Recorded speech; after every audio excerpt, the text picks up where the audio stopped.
नमस्कार, शाम के 6 बज चुके हैं और मैं शुभम सिंह लेकर हाजिर हूं। दिवाली दरवाजे पर खड़ी है और देश के आंगन में दिवाली की रोशनी और रौनक नजर आने लगी है। दिवाली का यह त्योहार भारत के जीवन चरित्र का वो हिस्सा है जो आदिकाल से हमारे देश की कहानी से जुड़ा हुआ है। हमारे पौराणिक इतिहास में दिवाली का अलग अलग रूपों में उल्लेख मिलता है, लेकिन दिवाली की सबसे पुरानी और सबसे प्रचलित कहानी जुड़ी है भारतीय जनमानस की आस्था के महाग्रंथ रामायण से। मान्यता है कि जब 14 साल के वनवास के बाद भगवान श्री राम अयोध्या लौटे थे तो पहली बार अयोध्या की धरती असंख्य दियों की रोशनी से जगमगा उठी थी। वाल्मीकि रामायण से लेकर श्री रामचरितमानस तक श्री राम के आगमन के उस भव्य उत्सव का उल्लेख मिलता है। अयोध्या में पहली दिवाली उसी भव्यता के साथ मनाई गई थी जैसे आज मनाई जाती है। युग बीत गए, लेकिन हमारे देश और हमारे मन में दिवाली की उस रोशनी की चमक मद्धम नहीं पड़ी है। इस एक घटना ने अवध में 14 बरस से पसरे अंधकार को मिटाकर अयोध्या की गोद में उजाला भर दिया। और उजाला भी वो जिसकी चमक आज युगों बाद भी हमारी जिंदगी को जगमगाहट से भर रही है। ये महज अयोध्या में सिया राम के आगमन की कहानी नहीं है, बल्कि ये कहानी है सनातन धर्म में एक त्योहार के उदय की। ये कहानी है दीपावली के उद्भव की, वो दीपावली जो आने वाले युगों के लिए अंधकार पर उजाले की जीत, अधर्म पर धर्म की विजय और अन्याय पर न्याय की जय गाथा की गूंज बन गई। इस कहानी का आरंभ हुआ था अयोध्या से हजारों मील दूर लंका में रावण के अंत के साथ। जब रावण वध के बाद श्री राम विभीषण को लंकेश घोषित कर चुके थे और अब उन्हें अयोध्या और भाई भरत की विकट प्रतिज्ञा की याद आ रही थी। चित्रकूट में श्री राम की खड़ाऊ ले जाते समय भरत ने कहा था, चतुर्दर्शे ही संपूर्ण वर्षे द्वद निरघुतम न द्रक्ष्यामि यदि त्वाम तू प्रवेक्ष्यामि हुताशन। हे रघुकुल श्रेष्ठ, जिस दिन 14 वर्ष पूरे होंगे उस दिन यदि आपको अयोध्या में नहीं देखूंगा तो अग्नि में प्रवेश कर जाऊंगा। भरत के मुंह से ऐसी प्रतिज्ञा सुनकर श्री राम ने कहा था, तथेति प्रतिज्ञाए, यानी ऐसा ही होगा, और ऐसा ही हुआ भी। लंका के राजा विभीषण की बनुहार पर श्री राम, सीता, लक्ष्मण और सभी मित्रों समेत पुष्पक विमान से अयोध्या की ओर निकल पड़े। कई दिनों की यात्रा के बाद अयोध्या की धरती पर श्री राम के चरण पड़ने वाले थे। विधि का विधान देखिए। त्रेता युग में वो कार्तिक कृष्ण पक्ष की अमावस्या की रात थी, जब अयोध्या में रघुकुल का सूर्य फिर से उदय होने वाला था। अयोध्या भगवान की प्रतीक्षा कर रही थी। आखिरकार 14 बरस के इंतजार की घड़ियां खत्म हुई और अयोध्या को जैसे प्रवीष नगर की जय सब काजा, हर्ष राखे कौशलपुर राजा। तो उस दिन श्रीलंका पर विजय प्राप्त करके श्री राम भगवान अपने अयोध्या वापस लौटे थे। तो अयोध्या वासियों ने इस खुशी के अंदर घी के दिए जलाए थे, क्योंकि घी को एक शुद्ध और देर तक जलने वाला शुभ स्थान माना जाता है। तो उनको अंधकार को उज्जवल में परिवर्तित कर करके हमने राम भगवान की उस दिन से दिवाली मनाने की प्रथा शुरू हुई थी। तो उसे हम दीपमाला कहते हैं, और दीपमाला के हिसाब से ही उस दिन बहुत ज्योति प्रचंड करके और ये किया गया था सर दीपावली के दिन। उस रात सरयू की गोद में सूरज अस्त हुआ तो अयोध्या की भूमि पर उल्लास के अनगिनत सूर्य उदित हो गए। अमावस का अंधकार छिन्न भिन्न हो गया। श्री राम की लौटने की खुशी में अयोध्या वासियों ने शहर के हर गली, हर चौक और रास्तों को हजारों दियों से जगमगा दिया। भारत की भूमि पर ये पहली दिवाली थी। श्री रामचरितमानस के उत्तरकांड में गोस्वामी तुलसीदास ने लिखा है, सुमन वृष्टि नभ संकुल भवन चले सुख कंद, चढ़ी अटारन देखहि नगर नारी नर वृंद। श्री राम अपने महल को चले, आकाश फूलों की वृष्टि से छा गया। नगर के स्त्री पुरुष समूह में अटारियों पर चढ़कर उनके दर्शन कर रहे हैं। त्रेता युग में रामागमन पर अयोध्या के उत्सव के बारे में आप जितना जानेंगे उसे आज की दिवाली के उतना ही करीब पाएंगे।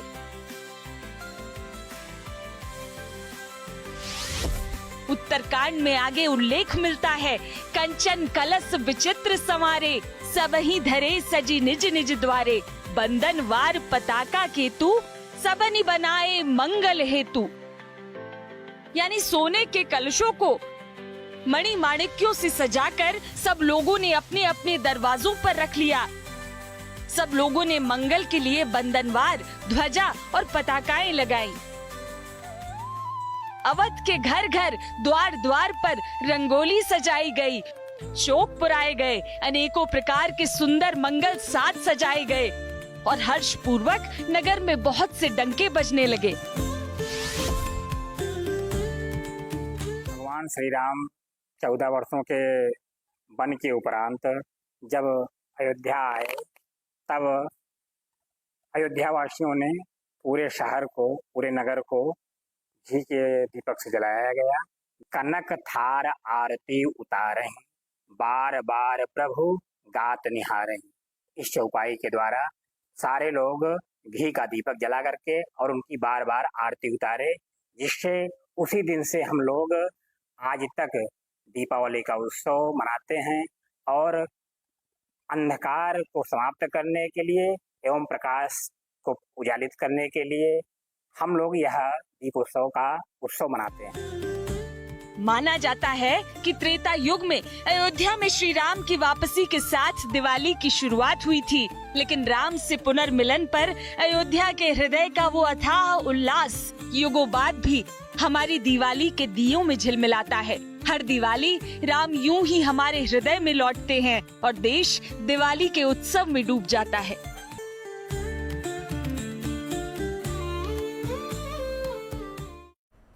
भारत में रामायण कालखंड के अलावा दिवाली से जुड़ी और भी कई कहानियां प्रचलित है। धार्मिक ग्रंथों में दिवाली की कई कहानियों का वर्णन मिलता है। ऐसी एक कहानी श्री कृष्ण और उनकी पटरानी सत्यभामा से भी जुड़ी है। दरअसल हमारे देश में दिवाली पर्व आस्था का विषय है। जिसकी जैसी मान्यता है उसी को आधार बनाकर उसने अपनी दिवाली में आस्था के रंग भर लिए हैं।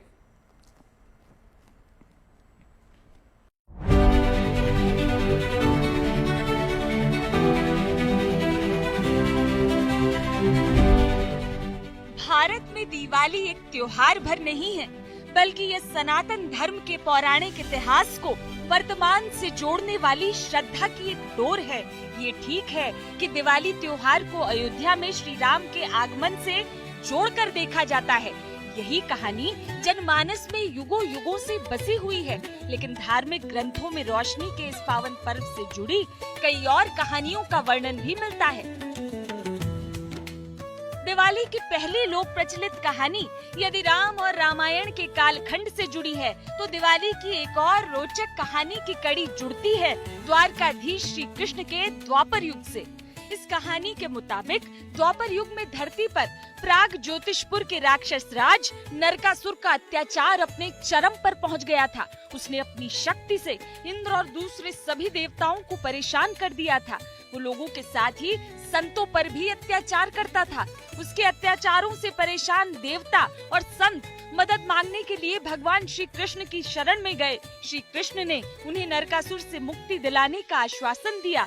मान्यता है कि नरकासुर को स्त्री के हाथों मरने का श्राप मिला था, इसलिए श्री कृष्ण ने अपनी पत्नी सत्यभामा को सारथी बनाया और फिर उन्हीं की सहायता से नरकासुर का वध कर दिया। सर, नरकासुर ने 16,000 लोगों का वध कर दिया था, जिससे उसमें कुछ कन्याएं भी थी। तो उनको एक वरदान मिला था कि श्री कृष्ण भगवान ने कहा था सत्यभामा इसका वध कर सकता है। तो सत्यभामा को साथ लेकर श्री कृष्ण भगवान ने नरक चतुर्दशी, जो हम छोटी दिवाली कहते हैं, उस दिन इसका नरकासुर का वध किया था, इसलिए उसका नाम नरक चतुर्दशी पड़ा।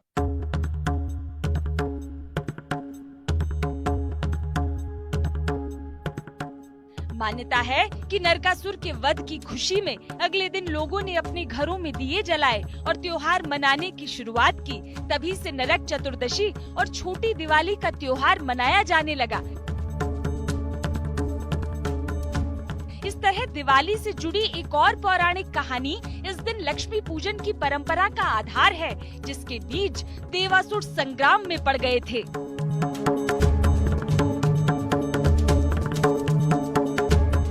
माना जाता है कि जब देवता और दानव मंदार पर्वत को मथनी बनाकर वासुकी नाग की मदद से समुद्र का मंथन कर रहे थे, तब 14 रत्नों में से एक रत्न के रूप में सागर की कोख से देवी लक्ष्मी प्रकट हुई थी।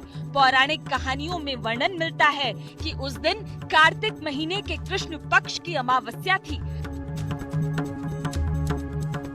उस दिन वहां पे सागर जब मंथन हुआ तो उसमें बहुत बहुत दिव्य चीजें निकली, जैसे ऐरावत हाथी है ना, कामधेनु गाय, विष और चंद्रमा प्रकट हुए।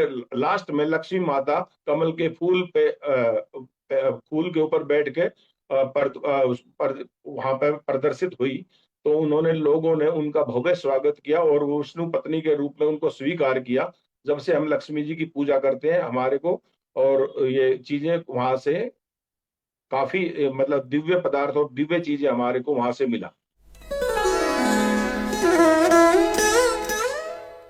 धर्म के जानकार दिवाली के दिन लक्ष्मी पूजा की परंपरा को उसी पौराणिक कहानी से जोड़कर देखते हैं, लेकिन जब दिवाली की शाम सारा देश लक्ष्मी पूजन कर रहा होता है, उसी रात बंगाल और झारखंड में माँ काली की पूजा होती है।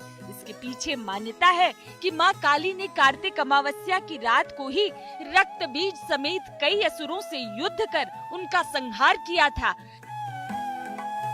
माँ काली की पूजा दिवाली के दिन ईस्ट इंडिया में बहुत ज्यादा करते हैं सर, क्योंकि माँ काली ने अपने असुर जो है ना, शुंभ निशुंभ है ना, ये महिषासुर और इन दानों का वध किया था। तो और फिर काली माँ, क्योंकि जो ये अमावस्या है वो काली अमावस्या के रूप में ही मनाई जाती है, क्योंकि उस दिन अमावस्या के दिन घोर अंधेरा होता है। तो घोर अंधेरा माता काली माता को अंधेरा बहुत पसंद है, तो इसलिए आप अंधेरे के ऊपर उनका जब राक्षसों का वध करने के बाद वहां पे ये इसलिए वो दिवाली के रूप में माता की पूजा करते हैं, क्योंकि उस दिन नरसंहार किया। दिवाली से जुड़ी इन तमाम पौराणिक कहानियों के बीच एक कथा ऐसी भी है जो उत्तर और पूर्वी भारत से ज्यादा देश के दक्षिणी राज्यों में प्रचलित है। ये कथा असुरों के राजा बलि और भगवान विष्णु के वामन अवतार से जुड़ी है। इस कहानी के मुताबिक दैत्यों के राजा बलि ने एक बड़े यज्ञ का अनुष्ठान किया। देवताओं को लगा कि इस यज्ञ के बाद बलि और ज्यादा शक्तिशाली होकर देवलोक पर भी अधिकार कर लेंगे। देवताओं ने ऐसे में भगवान विष्णु से सहायता मांगी। तब भगवान विष्णु ने वामन अवतार लेकर बलि से 3 डग भूमि दान में मांगी।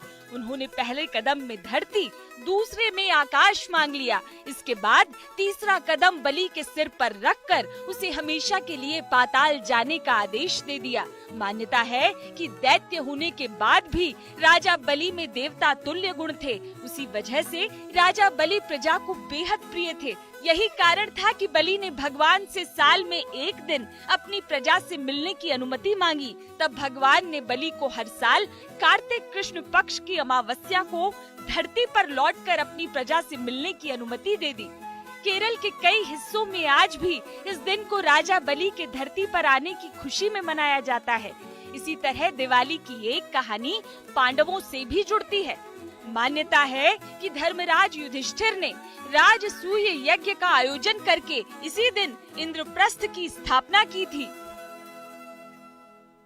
इसी दिन स्थापना हुई थी, क्योंकि इसी दिन ना सर रामचंद्र भगवान को भी इसी दिन आपको क्या बोलते ताजपोशी जो की गई थी, तो इंद्रप्रस्थ के लोगों में एक वो थी सद्भावना करके, तो उसको देखते हुए इंद्रप्रस्थ में खुशी का माहौल एक था, जो पहले इसके श्री रामचंद्र भगवान की पूजा के टाइम जो किया गया था। ये कहानियां हमारी धार्मिक परंपरा और मान्यताओं का हिस्सा बनी रही, लेकिन गुजरते हुए वक्त के साथ इस त्योहार को धर्म की रोशनी से इतर रोशनी के त्योहार की पहचान मिलती चली गई। दिवाली का मतलब ही हो गया रोशनी और रंगों से घर द्वार, बाजार और हर गली कूचे को सजा देना। बदलते वक्त के साथ रोशनी की इन लड़ियों ने हमारी दिवाली ने अपने लिए जाने कब जगह बना ली, लेकिन फिर भी हमारा भारतीय मन फूलों और रंगोली को अपनी दिवाली से कभी अलग नहीं कर सका। तो वहीं साफ सफाई और रंग रोगन के लंबे दौर के बाद सजे धजे गली मोहल्लों और घर चौबारों से उठती पकवानों की वो खुशबू हमारी दिवाली के आने का संदेशा बन गई। और फिर आए पटाखे, जिनकी गूंज दिवाली के हफ्तों पहले भारत के इस सबसे बड़े त्योहार के आने की आहट सुना देती थी। भारत की कितनी ही पीढ़ियों का बचपन इन पटाखों को दिवाली मानने में गुजरा है। यानी पीढ़ी दर पीढ़ी हमारे दौर की दिवाली का रंग और रूप बदलता चला गया। लेकिन यदि कुछ नहीं बदला तो वो है इन दियों की झिलमिलाहट, जो त्रेता से शुरू होकर युगों का फासला तय करते हुए आज भी अयोध्या में सरयू के किनारे से लेकर हमारी जिंदगी के आखिरी छोर तक हर ओर रोशनी बिखेर रही है। दिवाली से जुड़ी सिर्फ अलग अलग कहानियां ही नहीं, बल्कि हमारे विशाल देश में दिवाली से जुड़ी कई अनोखी परंपराएं भी हैं। कोई बही खाते की पूजा करता है तो कोई कलम और दवात को दिवाली में पूजा में शामिल करता है। कहीं पर सूप चढ़ाया जाता है तो कहीं बर्तनों की पूजा होती है। यानी दिवाली सबकी एक है, लेकिन अपनी अपनी आस्था के हिसाब से उसे मनाने का तरीका अलग अलग है।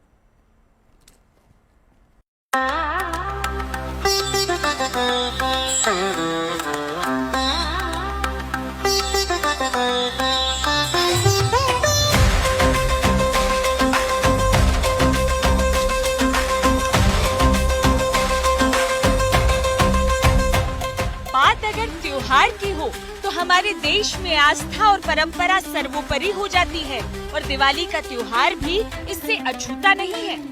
भारत में पूरब से लेकर पश्चिम और उत्तर से लेकर दक्षिण तक हर कोने में अलग अलग रीतियों और रंग बिरंगे रिवाजों के साथ दिवाली मनाई जाती है। यानी जितना बड़ा देश उतनी ही विविधताएं, उतनी ही परंपराएं, लेकिन हर परंपरा के पीछे एक मजबूत आधार और एक सधा हुआ विचार। भारत के कई हिस्सों में दिवाली के अवसर पर संसार का लेखा जोखा रखने वाले भगवान चित्रगुप्त के लिए कलम और दवात की पूजा करने का रिवाज है।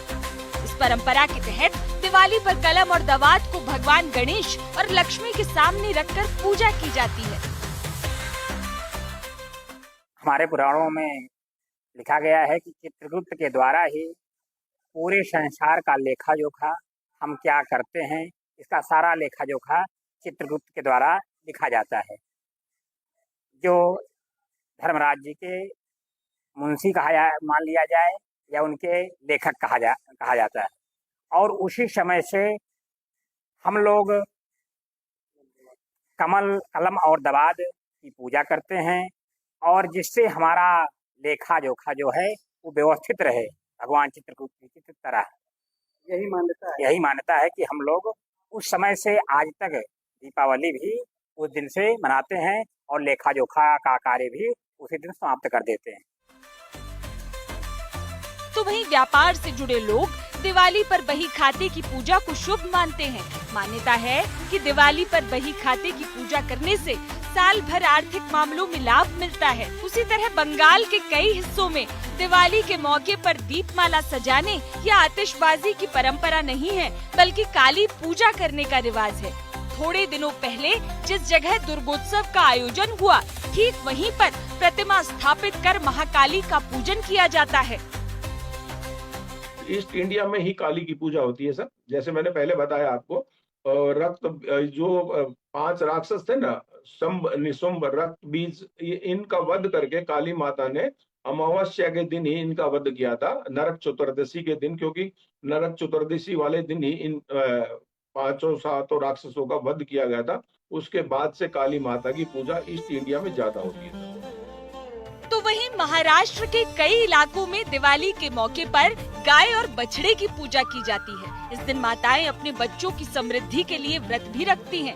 इसके अलावा दिवाली पर उपहार देने और दिए जलाने जैसी लोकप्रिय परंपराओं के बारे में तो सभी जानते हैं, लेकिन हमारे देश के कई इलाकों में दिवाली से जुड़ी कई ऐसी परंपराएं हैं जो एक क्षेत्र विशेष तक ही सीमित है और उनके बारे में बहुत कम लोगों को मालूम है। जैसे दीपावली के दिन कई स्थानों पर सूप बजाया जाता है। इस परंपरा को मानने वाले ब्रह्म मुहूर्त में उठकर मां लक्ष्मी का आह्वान करते हैं और सूप बजाते हुए प्रार्थना करते हैं। इसी तरह कई जगहों पर दिवाली के मौके पर अरंजी की लकड़ियों का हुक्का बनाया जाता है और इसे जलाकर पूरे घर में घुमाते हैं। बाद में इसे बुझाकर छत पर फेंक दिया जाता है। मान्यता है कि इससे घर की नकारात्मक ऊर्जा चली जाती है। देश के कई क्षेत्रों में दिवाली के दिन मंदिरों में नई झाड़ू दान करने की परंपरा है। दरअसल झाड़ू को मां लक्ष्मी का प्रतीक माना जाता है। यही कारण है कि इस परंपरा को मानने वाले लोग दिवाली पर ही अपने घर के लिए नई झाड़ू खरीदते हैं। देश में कई जगह मिट्टी के बर्तन में खील बताशे भरकर पूजा करने की भी परंपरा है। ये बर्तन मां लक्ष्मी से घर का अन्न भंडार भरा रखने की प्रार्थना का प्रतीक होते हैं। इसके अलावा पंजाब सहित देश के कई राज्यों में दीपावली के दिन मिट्टी के घरौंदे बनाकर पूजा की जाती है। दिवाली की ये अनोखी परंपराएं सुनने में अलग लग सकती हैं, लेकिन यहाँ ये समझना होगा कि धर्म और तर्क साथ साथ चलते हैं। सनातन धर्म में जीव जंतुओं, नदियों, पहाड़ों, वनस्पतियों और रोजमर्रा की जिंदगी से जुड़ी आम चीजों को किसी न किसी रूप में आस्था के साथ जोड़ा गया, ताकि लोग इन्हें अपने जीवन का हिस्सा बनाए रखें। परंपराओं और रीति रिवाजों की ये मिल्कियत सदियों की समझ और संवेदनाओं से छनकर हम तक पहुंची है। ऐसे में हर अनूठी परंपरा को निभाते हुए हर्ष और उल्लास से दिवाली मनाने की खुशी ही कुछ और है। इसके अंदर ना वो खबरों की मोड़ दौड़ और चिल्ला चिल्ली नहीं है। कम से कम लोगों को खबरें तो आराम। खबरें कभी रफ्तार से दौड़ती हैं तो कभी धीमे धीमे पक रही होती हैं। खबरें कुछ समाज की सोच दिखाती हैं तो कुछ दिखाती हैं विकास की तस्वीर। खबरें किसी में भविष्य छिपा होता है तो कुछ आज का आईना होती है। खबरें कुछ जेब पर असर डालती हैं तो कुछ दिल को छू जाती है। ऐसी हर एक खबर जिसका जिंदगी पर है असर, जानने के लिए देखिए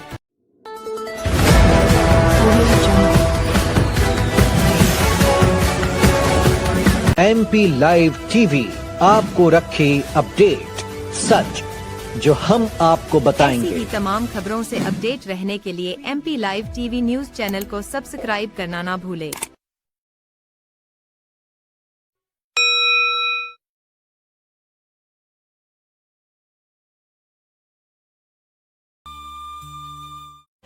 तो अलग अलग मान्यताओं के साथ आपकी भी दिवाली हो खुशियों वाली दिवाली, इसी कामना के साथ आप देखते